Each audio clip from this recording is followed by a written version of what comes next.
Assalamu alaikum. What's up guys? It's me Sheikh Babur and welcome back to my YouTube channel and Facebook page. So basically আজকে আমি যে কারণে ভিডিওটা করতেছি সেটার দুইটা কারণ আছে। তার মধ্যে একটি হচ্ছে আমাদের রূপবাদ বাজারটা অনেকটাই উন্নত। কিছু কথা আগে বলে নেই, আমাদের রূপবাদ বাজারটা অনেকটাই উন্নত, তবে আমাদের এই বাজারটা যতটা ভালো এবং যতটা সুবিধা আছে তার থেকে বেশি অসুবিধাও আছে।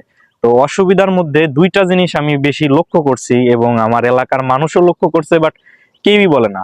আর যারা কন্টেন্ট ক্রিয়েটর আছেন বা টিকটকার বলেন বা রিলস ভিডিও বানান বা ফানি ভিডিও বানান, যাই করেন না কেন, তবে আপনাদের দৃষ্টি আকর্ষণ করছি যে আপনারা ভিডিও ধারণ করেন, ভালো কথা, এলাকার খারাপ হচ্ছে ভালো হচ্ছে এই সব দিকগুলোও আপনারা তুলে ধরেন। কারণ দিন শেষে আপনারও তো এটা এলাকা, যেহেতু এটা রূপপথ গ্রাম, আপনারা অবশ্যই এইগুলা লক্ষ্য রাখলে ভালো হয়, কারণ আপনাদের গ্রামেই হচ্ছে বাজার। সো রূপপথবাসী যারা আছেন তারা অবশ্যই এইসব দিকগুলা একটু দেখার চেষ্টা করবেন। তো আমি দুইটা জিনিস লক্ষ্য করছি যে আমাদের রূপপথ বাজারটা যতটাই উন্নত, তবে দুইটা জিনিস হচ্ছে অনেকটাই গুরুত্বপূর্ণ একটা জিনিস। তো তার মধ্যে একটা হচ্ছে পাবলিক টয়লেট। এত স্ট্যান্ডার্ড একটা বাজার, তার মধ্যে পাবলিক টয়লেট থাকে বা থাকবে এটাই স্বাভাবিক, বাট এই পাবলিক টয়লেটের খোঁজ কি আপনারা কখনো নিয়েছেন? মনে হয় না।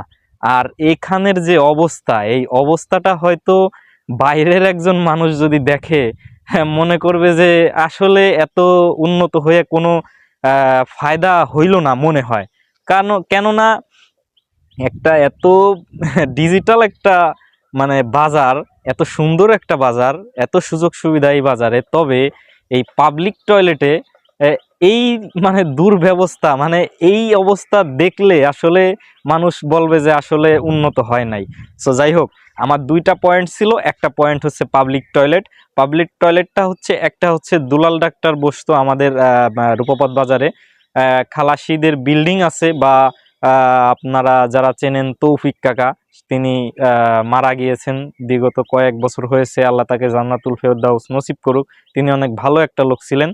তার যে দোকানটা ছিল তার পেছনেই হচ্ছে পাবলিক টয়লেট। তো ওই পাবলিক টয়লেটটার অবস্থা বেহাল, এবং আপনারা অবশ্যই এর ব্যবস্থা নেবেন আশা করি। আর আমার ভিডিও আমি দেখতেছি বিগত দিনে সবাই শেয়ার করতেছেন, লাইক করতেছেন, কমেন্ট করতেছেন। তো আপনার মতামতটা কি একটু জানাবেন।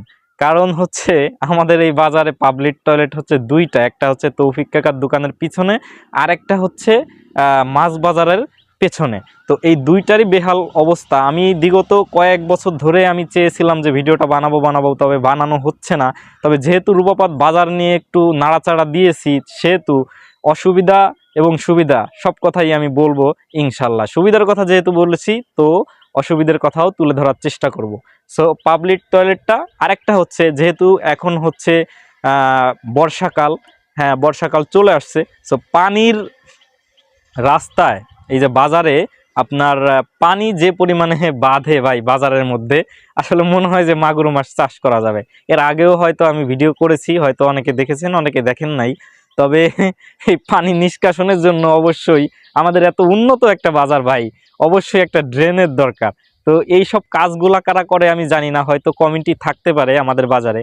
তো কারা করে এটাও আমি জানি না, তবে যারা করে অবশ্যই আমার এই ভিডিওটা তাদের কাছে পৌঁছে দিবেন। যে আপনাদের কাছে আমার মানে মিনতি, যে আপনাদের কাছে মানে কি বলবো, মানে দয়া কইরা এই পাবলিক টয়লেট আর হচ্ছে এই ড্রেনটা, এই দুইটা জিনিস একটু আপনারা একটু লক্ষ্য করেন ভাই। কারণ আমাদের বাজারটা অনেকটাই উন্নত হচ্ছে, আরো হবে ইনশাল্লাহ।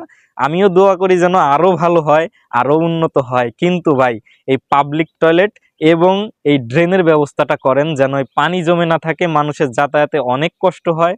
এবং দূর থেকে যখন মানুষ আসে, এইগুলা দেখলে আসলে তারাও খারাপ বলবে। তো আমার এলাকার খারাপ কেউ বলুক এটা আমি চাই না, আপনারাও চাবেন না, আমি যতদূর আশা করি।